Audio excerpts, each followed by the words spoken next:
아멘. 할렐루야.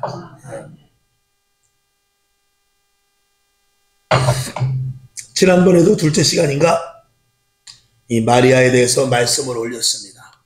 그래서 말씀을 했지만 이 마리아의 설교를 또 하는 이유는 우리가 예수를 믿고 그리고 이런 사랑을 받아야 되는데 이 마리아와 같은 사랑을 받고 또 마리아와 같이 하나님을 사랑하는, 예수님을 사랑하는 그런 저와 여러분이 되었으면 해서 오늘 말씀을 다시 한번 올리게 됩니다. 저와 여러분에게 거룩한 욕심이 있길 바랍니다. 우리의 싸움은 육신의 싸움이 아닙니다. 혈과 육의 싸움이 아니고 하나님과 관계된 것에 대해서 싸우는 것입니다. 사람과의 관계된 것은 다 저도 좋습니다. 사람과의 관계된 것은 내가 쪽팔려도 괜찮습니다. 그러나 하나님의 관계된 것은 여러분들이 거룩한 욕심을 채울 수 있기를 주님의 이름으로 부탁을 드립니다. 아멘. 자, 이 마리아의 말씀은 참 전할수록 우리가 감동이 되고 은혜가 되기 때문에 말씀을 전하는데, 자, 작은 그 큰 두 번째를 보면 막달라 마리아가 빈 무덤에서 예수 만난 이야기는 요한복음에서만 찾아볼 수 있어요. 이 요한복음은 특별한 복음입니다. 뭐 그런 부분에 대해서는 제가 여러 번 말씀을 드렸으니까 자세하게 말씀을 드리지 않습니다만, 이 요한복음은 영적으로 다른 그 3복음서보다도 더 영적인 깊은 의미가 있는 그런 책입니다. 그래서 쉬우면서도 어렵고 어려우면서도 쉽고, 이건 영적인 눈이 뚫리기만 하면 이 마태복음, 이 요한복음은 엄청나게 귀한 복음의 말씀이 됩니다. 그래서 예전에 쪽복음을 나눠줄 때도 요한복음을 나눠줬어요. 자, 그래서 어쨌거나 이 신약성경에는 마리아라는 이름을 가진 적어도 5명 이상의 여자가 나오는데 그중 한 명인데 7 귀신 들렸던 마리아다 라고 알 수가 있는데, 누가복음 8장 2절을 보죠. 시작. 또한 악귀를 쫓아내신과 병 고침을 받은 어떤 여자들 곧 7 귀신이 나간 자 막달라인이라 하는 마리아와 이렇게 나오죠. 예수를 만나기 전에, 세 번째라고 썼습니다만, 예수를 만나기 전에 그녀는 완전히 마귀에 놓였죠. 악마의 힘에 의하여서 움직일 수밖에 없는 그런 참 비참한 여인이었습니다. 아마도 이게 그냥 하나의 귀신도 아니고 7 귀신이 들렸다고 그러면 이 여인은 아무도 감당할 수 없는 사람일 것입니다. 그리고 그 동네방네 아마 엄청나게 좋지 않은 소문이 났을 것이에요.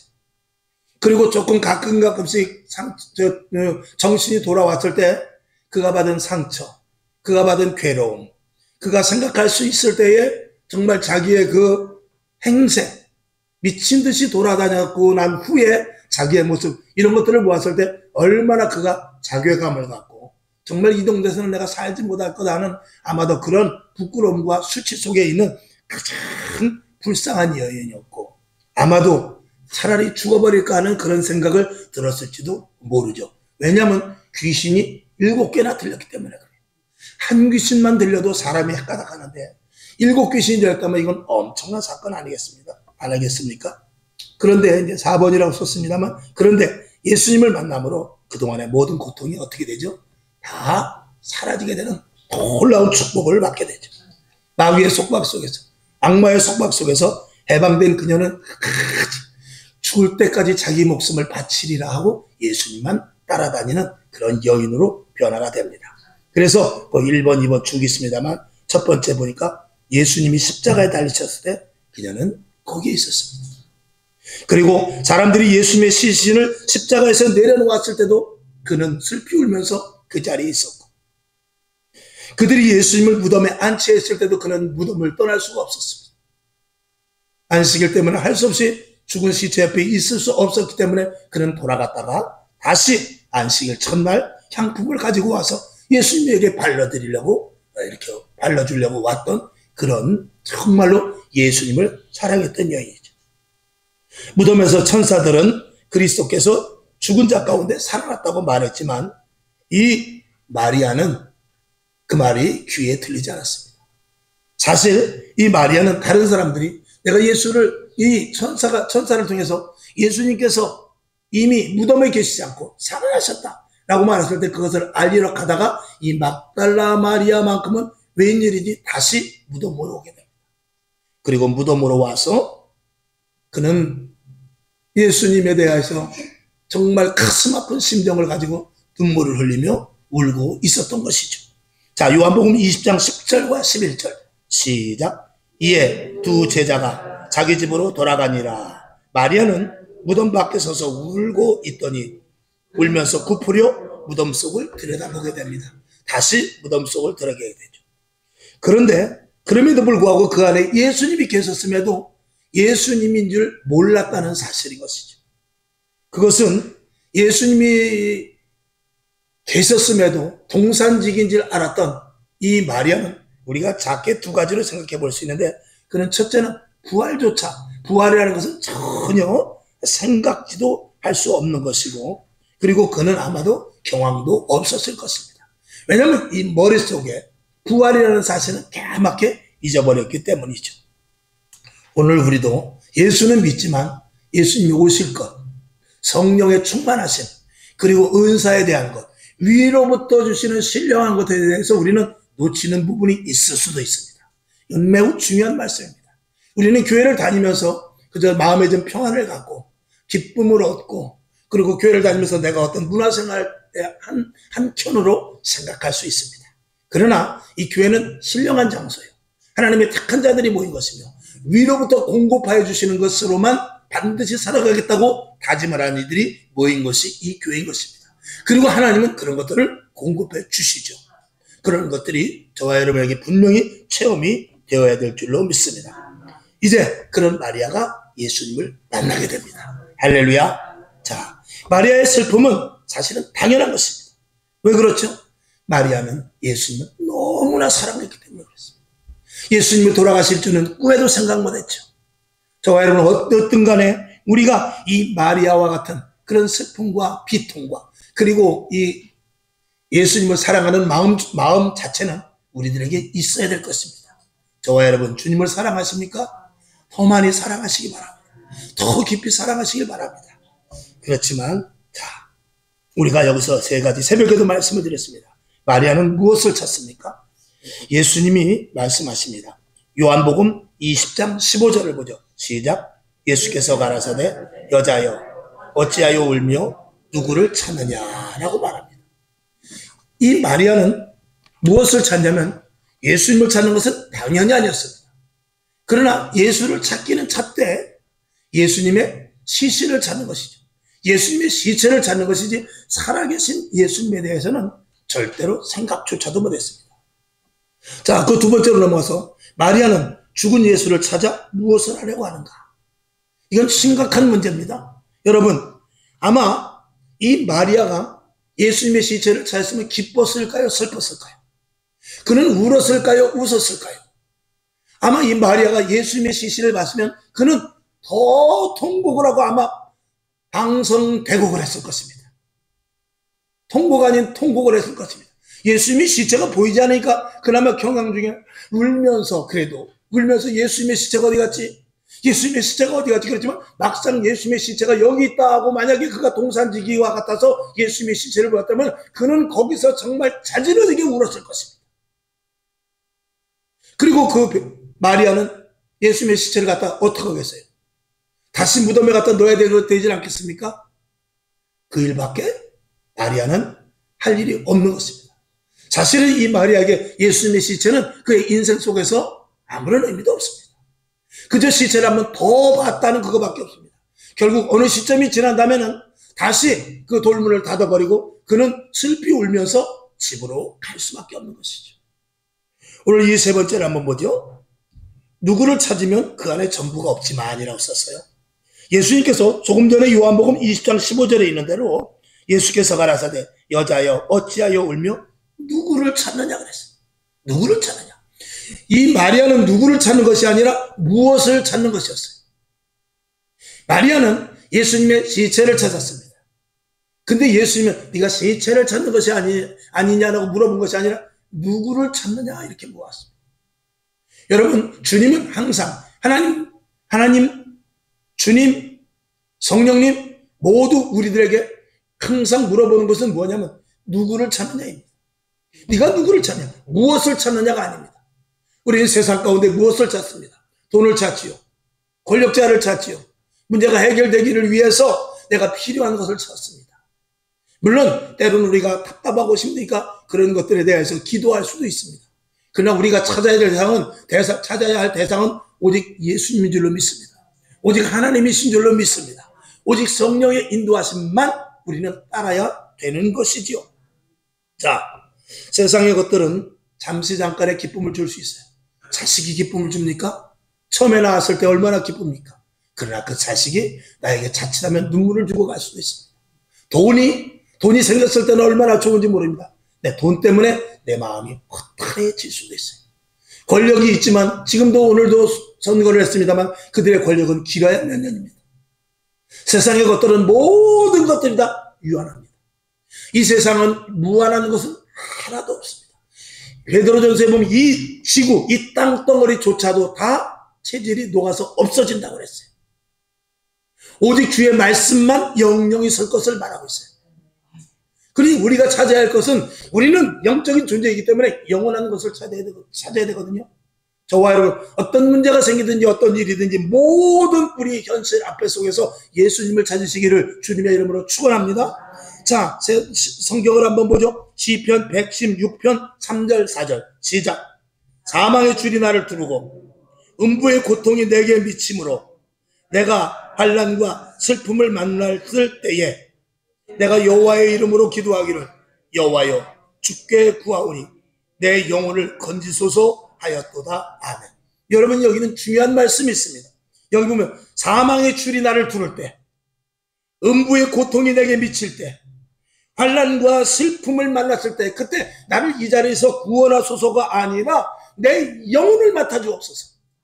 영혼에 대한 관심을 가는 것이죠. 육신적으로 힘들김이, 육신적으로 어려움이 오고 육신적으로 고통이 당하지만 우리에게 하나님 내 영혼을 붙잡아 주시옵소서. 그것이 바로 이 다윗의 고백이었고, 그리고 우리는 성경을 통해서 내 영혼이 잘된 것 같이 범사가 잘되고 강건해질 것을 분명히 성경은 우리들에게 말하고 있는 것이죠. 예수만이 인생의 전부요 답입니다. 예수 안에 모든 것이 있고 예수만이 답입니다. 만약에 예수를 찾기 전에 물질을 찾고 건강을 찾고 그리고 환경을 찾고 만약에 사람을 의지한다면 자칫하면 물질도 놓치고 사람도 놓치고 권력도 놓치고 모든 것들을 놓치고 예수까지 놓칠 수 있다는 말이지요. 자, 베드로전서 2장 13절을, 에레미야 2장 13절을 보죠. 시작. 내 백성이 두 가지 악을 행하였나니 곧 생수에 근원되는 나를 버린 것과 스스로 웅덩이를 판 것인데 그것은 물을 저축지 못할 터진 웅덩이라는 것이죠. 요한복음 4장 10절 시작. 예수께서 가라사대 대답하여 가라사대 내가 만일 하나님의 선물과 또 내게 물 좀 달라 하는 이가 누구인 줄 알았다면 내가 그에게 구하였을 것이요 그가 생수를 내게 주었으리라 하고 사마리아 여인에게 말합니다. 물가의 여인에게 말하죠. 자, 요한복음 7장 38절 시작. 나를 믿는 자는 성경에 이른 것 같이 그 배에서 생수의 강이 흘러나리라. 아멘. 예수 그리스도로 말미암아 그 안에서 생수의 강이 흘러넘친다는 것입니다. 오늘도 우리는 오직 예수만이 전부요 예수만이 답이라는 사실을 저와 여러분 분명히 믿을 때 마태복음에서 예수님께서 말씀하신 대로 너희는 먼저 그의 나라와 그의 의를 구하라. 그러면 이 모든 것이 너희에게 있어야 될 것을 다 안다고 했는데 이 모든 것을 구하다가 하나님의 의를 구하지 못하고 모든 것들을 다 놓쳐버리는 경우가 분명히 있다는 것이죠. 오늘 여러분 구하는 것이 무엇인지 한번 깊이 생각해 보면서 주님 내 안에 오시옵소서. 주님 한 분으로 만족합니다. 주님이 나의 완전한 주인이 되어주셔서 주님이 오셔서 나를 완전히 장악하여 주시옵소서. 그런 기도를 할 수 있기를 바랍니다. 자, 그 다음에 조금 전에 말씀드린 말씀에서 연장선상인데 예수님이 나타났지만 보이지 않는 이유에 대해서 조금 전에 말씀을 드렸어요. 첫째는 경황이 하나도 없었고 두 번째는 전혀 기대하지 않았는데 이게 요 세 번째 말씀이 중요하죠. 슬픔과 고통의 연단 뒤에 주님이 보이는 경우가 많습니다.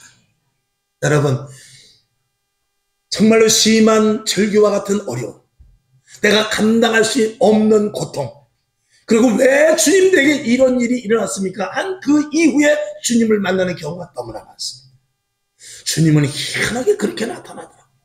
저도 목회를 하지만 이 목회를 하기 위해서 중간에 어려운 일들을 하나님께서 반드시 거치게 하시더라고요. 그걸 거치지 않고는 주님을 직접 대면하여 만나는 일을 상상할 수 없는 것이죠. 자, 그래서 성경 욥의 고백을 한번 우리가 보죠. 욥기서 23장 8절에서부터 10절까지 시작. 그런데 내가 앞으로 가도 그가 아니 계시고 얼마나 답답하겠어요? 뒤로 가도 보이지 아니하며 그가 왼편에서 일하심이 분명한데도 내가 만날 수가 없다는 거예요. 그가 오른편으로 돌이켰지만 볼 수가 없대요. 자, 10절. 나의 가는 길을 오직 그가 아시나니 그가 나를 단련하신 후에 내가 정금같이 나오리라. 내가 단련한 후에 주님을 만나게 된다, 그 말이에요. 이 놀라운 비밀은 그리스도 안에서 예수 믿는 자들의 비밀인 것입니다. 여러분, 고통을 두려워하지 마십시오. 고난을 스스로 우리가 자초할 필요는 없습니다. 그러나 하나님께서 나를 만들기 위해서 때로는 고통의 도가니에 집어넣을 수가 있습니다. 그래서 정금과 같이 보석과 같이 단련한 은과 같이 우리를 만들려고 하죠. 그런 아픔이 있지만 그 아픔 속에서 오히려 주님을 깊이 있게 만나는 놀라운 은혜죠. 우리가 성경을 이렇게 보았을 때 이 마리아의 너무나 큰 슬픔, 너무나 큰 그 황당함, 다른 사람들도 물론 느꼈겠지만 이 제자들보다 더 진한 깊은 감동과 그리고 이 속에서부터 주체할 수 없는 그 슬픔이 정말 이 내면에서부터 올라오는 그 속에서 결국은 주님이 그를 제일 먼저 만나주게 되는 축복을 하는 것이죠. 이 마리아가 제일 먼저 주님을 만났듯이 여러분도 주님을 만날 수 있기를 주님의 이름으로 축원합니다. 마리아야, 누구를 찾느냐? 누구를 찾느냐? 라고, 무엇을 찾느냐가 아니라 누구를 찾느냐? 라고 이런 물음에 여러분들이 주여 내가 주님을 찾나이다 라고 대답할 수 있기를 바랍니다. 우리가 그리스도의 부활에 대해서 계속 말씀드립니다만 사실 그리스도의 부활이 없으면 여타 종교와 우리가 무슨 차이가 있겠습니까? 저는 한번 말씀을 드렸죠. 이 부활이 없는 이 그리스도에 대해, 그리스도인, 이 기독교에 대해서는 상상할 수 없는 것이, 우리가 TV를 보게 되면 기독교 채널이 있고 불교 채널이 있어요. 또 여러 가지 원음 방송 등등 많이 있더라고요. 천주교 방송도 있고. 그 방송을 들어보면요, 거기서 부처, 또 석가모니, 그리고 예수, 십자가, 이것만 빼면은요, 내용이 다 비슷비슷해요. 왜? 그것이 다 사람이 옳은 길로 인도하고 착해야 복을 받는다, 이런 것들에 대한 그 설파 내용이 다 비슷하다, 그 말이에요. 그러니까 예수 그리스도의 부활이 없는 신앙은, 절에 가면은 부처가 있고 교회에 가면은 십자가가 있는데 십자가 띄고 그리고 부처상 내리고 그러면은 안막으로 가려놓고 그 단어와 그 이 앞에 있는 것들만 띄면은 사실은 그 내용이 비슷비슷하다, 그 말입니다. 아니, 저는 그런 것들을 느끼게 됩니다. 불교 방송을 딱 보니까요, 이 말하는 게, 여러분 덕을 쌓아야 됩니다. 여러분 남을 용서해야 됩니다. 내면의 깊은 의미를 많이 아시기를 바랍니다. 그리고 여러분 내실을 채워야 됩니다. 덕을 많이 세워서 후대들에게 덕을 쌓음으로 말미암아서 자손들이 복을 받아야 됩니다. 그래야 극락을 갑니다. 이렇게 말을 합니다. 그리고 그들은요, 우리는 이렇게 편안한 의자에 앉아있죠. 그들은요, 방석 딱 깔고 앉아있어요. 언제부터 우리 교회는 아주 편안하게 의자를 딱 띄워놓고 아주 대한민국에서 가장 편한 자세로 예배를 드립니다. 근데 오히려 절에는 그렇지 않아요. 거기는 영생이 없어요. 거기는 구원이 없어요. 근데 그들의 자세와 그들이 앉아있는 모습 보면요, 너무나 거룩하고 엄숙하며 멋져요.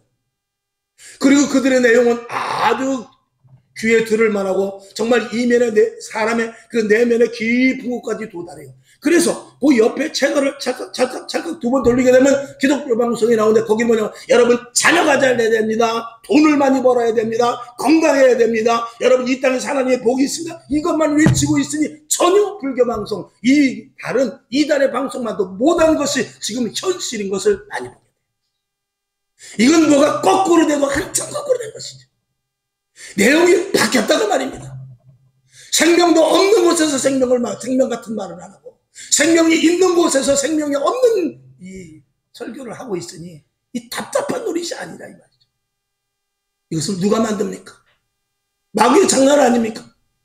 마귀가 교회에 들어와서 오히려 교회를 더욱더 세속화시키고 사람 중심의 교회로 만들고 신본주의가 아니라 인본주의로 만드는 이런 교회 모든 그럼에도 불구하고 성도들은 좋다고 박수치면서 할렐루야 하면 내게 복이 임할 줄로 믿습니다. 하나님 복을 주시옵소서, 건강 붙잡아 주시옵소서, 물질의 복을 주시옵소서, 자녀들이 서울대 갈 줄로 믿습니다 하고 기도하고 있다. 이거는 예수님께서 말씀하신 대로 먼저 그의 나라와 그의 의를 구할 때 부수적으로 주시는 것이죠. 그들도 비슷하게 원론적인 것을 구하는데 우리는 오히려 부수적인 것에 매달리고 거기에 올인을 하고 있으니 이게 기독교가 진짜 살아있는 종교냐 이 말이죠. 이게 참 답답한 일인 것입니다. 이건 뭔가 바뀐 거죠. 여러분, 우리는 분명히 부활로 말미암아 다른 점을 찾아야 돼요. 할렐루야. 거기 밑에 보면 있죠. 자, 무엇이 다른가? 우리는 이 불교나 기독교나 첫째 비우는 것은 마찬가지입니다. 우리는 예수를 믿을 때 세례를 받음으로 죽습니다. 그리고 우리를 완전히 비우죠. 불교도 마찬가지입니다. 다 비우는 것. 그래서 빌공자. 그들은 연부를 합니다. 그리고 마음을 다 비웁니다. 무념무상 이렇게 다 비우죠. 그런데 우리는 비우고 거기다 반드시 무엇을 채워야 되느냐? 새 생명 대신 예수 그리스도를 채워야만 되는 거예요. 우리는 비움의 종교가 아니라 채움의 종교인 것입니다. 그래서 예수 그리스도가 채워지지 않으면 우리는 여타 종교와 전혀 다를 바가 없다는 것입니다. 그 다음에 두 번째, 거듭난 자로서 거룩한 백성. 이 구별된 자라는 걸 알아야 돼요. 하나님의 택한 자라는 걸 알아야 돼요. 하늘나라의 시민권을 가진 자라는 것을 알아야 돼요. 영생을 가진 자라는 것을 알아야 돼요. 알곡과 죽정이가 갈라질 때 우리가 알곡이 되어서 죽정이는 불에 태워져 버리고 알곡은 곡간 안에 들인다는 것을 우리가 알아야 돼요. 그 다음에 세 번째 보면 도덕, 윤리, 철학으로 나를 만들어지는 것이 아니라 이건 세상의 지식으로 하는 것입니다. 그리고 우리는 하나님의 진리의 말씀, 성령으로 말미암아 우리가 만들어져 나가는 거예요. 그럼에도 불구하고 교회에서 지식이나 철학이나 윤리나 이런 것들이 설파된다면 그것은 이미 교회로서의 가치는 완전하게 떨어져 버리고 마는 것입니다. 교회 십자가는 있습니다만 아무 효력이 없고 말씀이 선포되는 것 같지만 그 말씀 속에 무교병 아무것도 누룩이 섞이지 않은 무교병이 아니라 거기에 잡다한 누룩이 들어간 유교병이 된다 그 말입니다. 그건 먹으면 죽는 것입니다. 그래서 우리가 신앙과 믿음에 대해서 다시 한번 생각해보는 계기를 우리는 이 부활의 신앙을 통해서 깊이 한번 생각해보고자 하는 것이죠. 자, 이제 다시 본론으로 들어가서 마리아를 부르실 때 기쁨. 자, 요한복음 20장 16절을 다시 봅시다. 시작. 예수께서 마리아야 하시거늘 마리아가 돌이켜 히브리 말로 라보니요 하니 이는 선생님이라. 라보니 이거는 오라버니가 아니라 라보니 선생님 그런 뜻입니다. 선생님이요 그런 말이죠. 주여 그런 말과 방불합니다. 이 음성을 그럴 때 그는 생각했을 것입니다. 이 음성은 분명히 동산지기인 줄 알았던 음성과 다르게 마리아야 라고 이렇게 부릅니다. 이름을 부릅니다. 그때 그는 이렇게 생각했을 것입니다. 내가 7 귀신 들렸을 때 귀신을 물리치고 내 이름을 불렀을 때 그 음성이 아닌가? 어디서 많이 들어본 음성인데 맞아 이게 그 음성이네. 그리고 그는 예수님을 다시 바라보게 되죠. 여러분 그 음성은 이 세상에서는 듣지 못한 가장 사랑스러운 음성일 것입니다. 그 예수님이 마리아라고 불렀던 그 사랑의 음성은 이 마리아가 예수님을 사랑한 만큼 그 이상의 음성일 것입니다. 아니 어떻게 보면 마리아의 사랑과 예수님께서 마리아를 사랑하는 그것과의 같은 공통분모를 가지고 그 이름이 불려졌을 것입니다. 여러분 주님의 음성이 오늘도 들리지 않습니까? 주님의 음성이 들리지 않다면 저와 여러분이 하나님을 얼마만큼 주님을 얼마만큼 사랑하지 못하기 때문에 그 음성이 들려줘도 우리가 깨닫지 못할 수도 있다는 것입니다. 여러분이 하나님을 진정 사랑한다면 여러분이 정말 예수 그리스도가 아니면 내 생의 모든 것들을 다 어떻게 할 수 없다라는 그런 예수 그리스도가 완전한 나의 주인이 된다면 여러분 생활 가운데 일하는 가운데 그리고 모든 어떤 행사 가운데 거기서 주님의 음성이 들려질 것입니다. 주님을 사랑하는 만큼 주님의 음성이 더욱더 자비롭게 더욱더 사랑스럽게 고강호가 아무개 집사야 라고 이렇게 불려지게 될 것입니다. 우리의 마음은 딱딱합니다. 우리의 마음은 완악합니다. 내가 나를 벽을 치고 내가 내 속에서부터 주님을 부르지만 내가 나를 뚫고 나가 주님 앞에 가지 못하고, 또 위에서부터 주님이 나를 부르지만 이 안에 숨거리고 있는 나를 막고 있는 또 하나의 나 때문에 뚫고 들어오지 못하는 이런 서로 반복적인 일 속에서 마리아야 라고 불렀던 예수님의 음성이 마리아에게는 기가 막히게 들려서 그는 감격의 눈물을 흘렸지만 우리는 그런 감격이 없다는 거죠. 오늘 이 마리아의 사랑을 저와 여러분이 가지실 수 있기를 바랍니다. 그는 가장 큰 기쁨을 맛봅니다.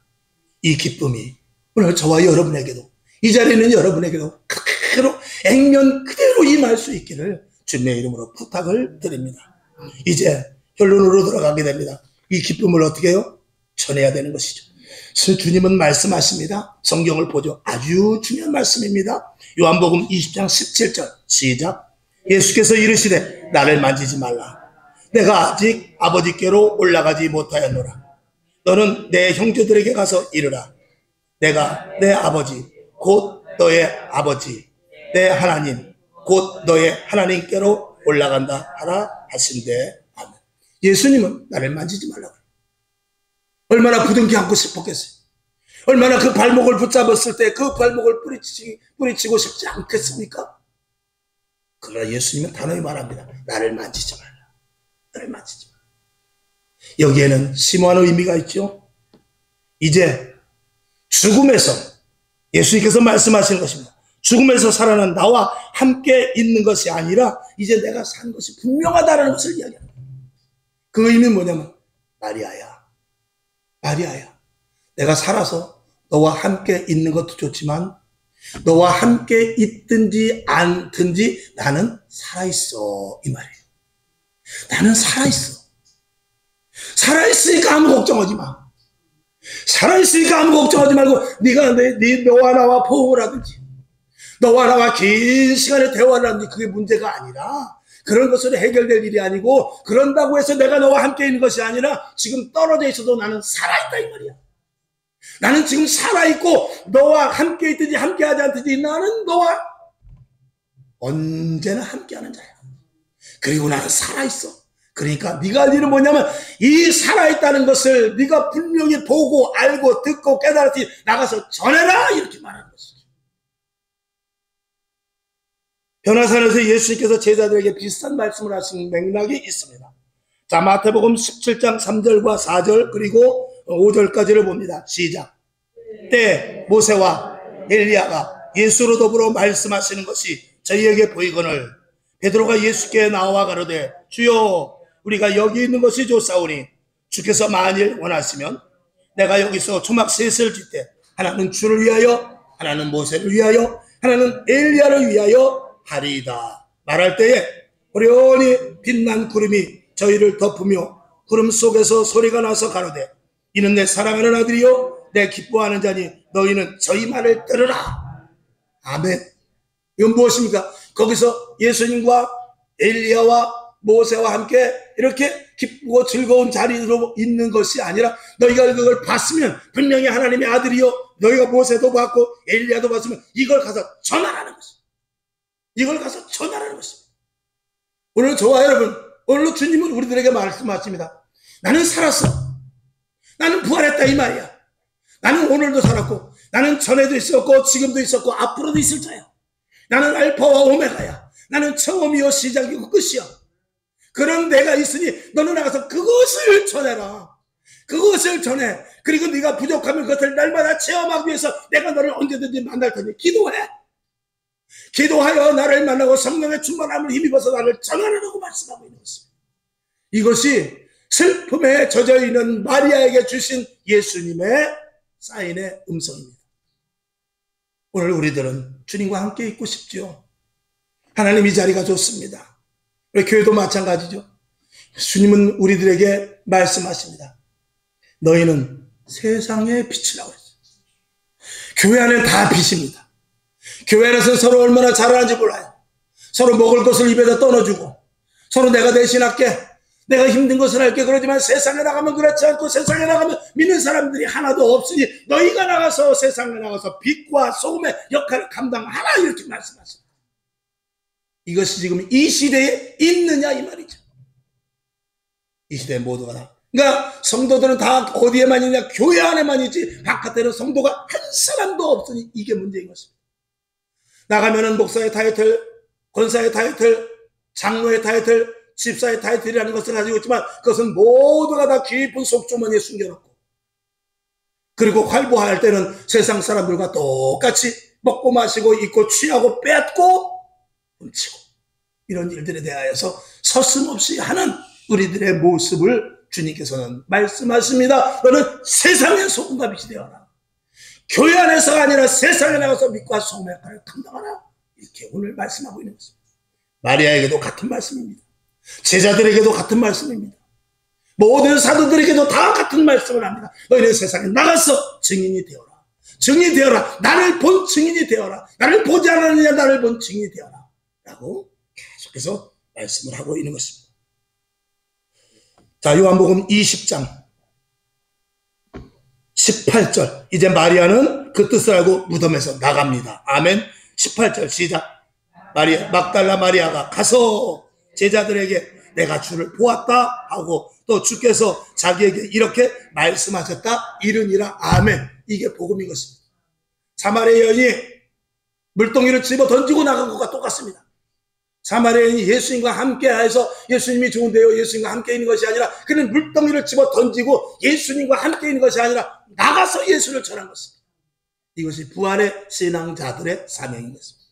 해야 될 일인 것이죠. 이젠 주님이 내 앞에, 여기 보면은 써있죠. 이젠 주님이 내 앞에 안 계셔도 주님이 살아계심을 분명하게 믿는 여인이 되었습니다. 오늘 지금 주님이 보이지 않고 주님이 일하시는 것 같지 않고, 아까 욥같이 옆에서 주님이 분명히 계시는 것 같은데, 오른편에도 주님이 일하시는 것 같은데 왜 이렇게 보이지 않지? 라고 하지만 주님은 계신다 그 말이에요. 그러니 나가서 주님은 살아계셨다는 것을 말하라 이 말이에요. 주님은 살아계셨다는 것을 증거하라 그 말이죠. 저와 여러분, 이 부활의 신앙을 가진 자가 나가서 복음을 전파하는 것입니다. 이 믿음을 가질 수 있기를 부탁을 드리는 것이죠. 자, 결론. 자, 1번 한번 읽어봅시다. 1번 시작. 예수님의 죽음에 그를 향한 사랑의 비통함이 있었어요. 2번 빈 무덤의 예수님에 대한 우리의 반응은 어떤가를 생각해 보기를 바랍니다. 3번째, 주님의 사랑스러운 음성을 들으실 수 있기를 바랍니다. 그 다음에 4번째, 부활을 전하는 마리아와 같은 우리들이 되어야 될 줄로 믿습니다. 사도행전 2장 31, 32절 시작. 미리 보는 거로 그리스도의 부활하심을 말하되 저가 음부의 버림이 되지 않고 육신이 썩음을 당하지 아니하시리라 하더니 이 예수를 하나님이 살리신지라 우리가 다 이 일의 증인이로다 라고 이 베드로가 강력하게 제자들과 함께 말하고 있는 것이죠. 이제 5번째 보면은 시작. 이제 눈물의 시간은 끝났습니다. 예수님이 부활하셨습니다. 아멘. 이 말씀이 여러분 심중에 각인되기를 주님의 이름으로 부탁을 드립니다. 자, 그 밑에, 그리고 오늘 진정으로 그분을 알기 원한다면 이렇게 기도를 한번 따라해 보시기를 바랍니다 하고 좀 이렇게 적어놨어요. 자, 오늘 한번 이것을 읽고 말씀을 맞추죠. 1. 시작. 사랑하는 주님, 저는 제가 죄인임을 압니다. 2. 주님의 은혜가 떠나서는 결코 천국에 갈 수 없음을 고백합니다. 3. 주님, 저는 당신이 하나님의 아들이심을 믿습니다. 4. 저를 위해 십자가에 죽으신 것을 믿습니다. 5. 제 형벌을 받으시고 제 대신 죽으셨으니 감사를 드립니다. 6. 나는 당신이 사흘 만에 죽음에서 살아나셨다고 믿습니다. 아멘. 7. 온 마음을 다해 주님을 저의 구세주와 주님으로 신뢰합니다. 아멘. 8.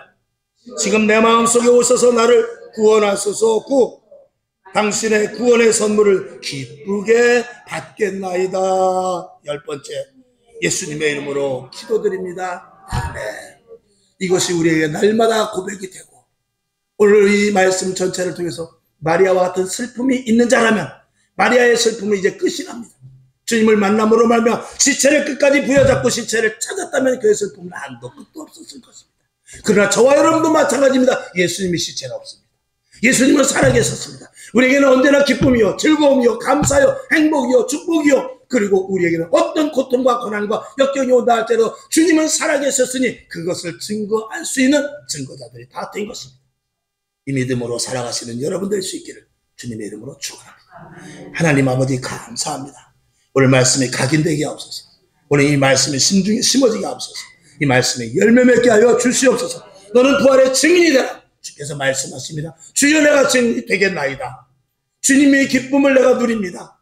이런 신앙의 고백자들이 다 됩니다. 주여 도와주심을 감사드리옵고 예수님의 이름으로 축복하며 기도합니다.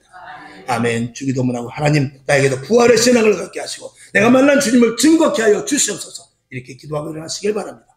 하늘에 계신 우리 아버지여, 이름이 거룩히 여김을 받으시오며 나라의 임하옵시며 뜻이 하늘에서 이룬 것 같이 땅에서도 이루어지이다. 오늘날 우리에게 일용할 양식을 주옵시고 우리가 우리에게 죄진 자를 사하여 준 것 같이 우리 죄를 사하여 주옵시고 우리를 시험에 들게 하지 마옵시고 다만 악에서 구하옵소서.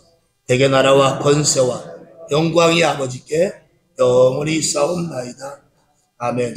하나님 감사